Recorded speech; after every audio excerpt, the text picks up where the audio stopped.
विधानसभेच्या जागावाटपासंदर्भात अजित पवारांनी मोठं वक्तव्य केलंय। ज्या जागा ज्या पक्षाकडे आहेत त्या त्यांच्याकडेच राहतील असं दादा म्हणतात। जागा बदलायच्या असतील तर तिघांनी मानसिक तयारी करून ठेवली आहे।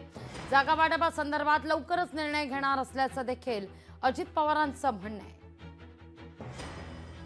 सीट शेअरिंग साधारण आता आमच्या तिन्ही पक्षाकडे ज्या ज्या जागा आहेत त्या जागा त्यांच्याकडे ठेवल्या जातील।